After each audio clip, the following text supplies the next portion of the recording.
leki na ye mama na kufa mama leki na zalia obeyi mama leki na ye na numéro ko pesa olobi ya na la dépassé de la foi tala yango bo sala mwana na mbangu to yoka évolution to bandozo ndeko raisa osunga biso ndeko rabi mavinga osunga biso ndeko boko sanderson ba osalisa biso poto la sabino évolution na ye ata na nzela papa rabi mavinga ya sanda s'il vous plaît soko ya sanda ya ko pesa numéro pardon bandeko to sauver mwana bandeko ne bazolela bandeko ne bazolela donc bandeko bazolela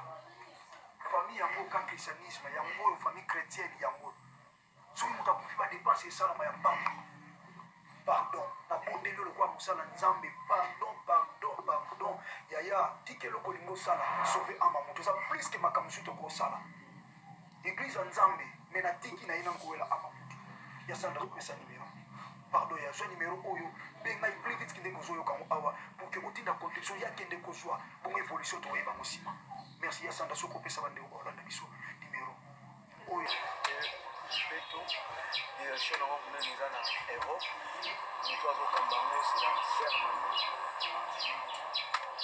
mokango e awa ezali mosusu eza na kinshasa naza comme représentant na oyo ya kinshasa na rdc donc yango tobongisaki eloko oyo esengeli tokotika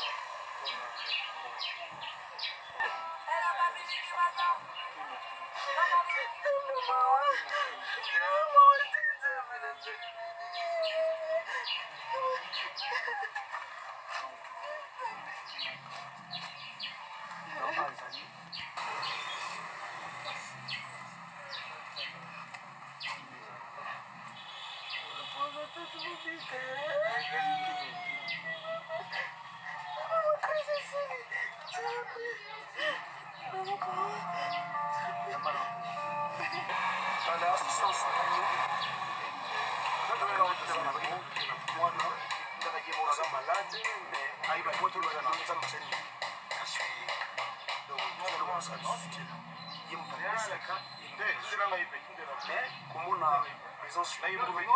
physiquement et financièrement en tout cas nzambe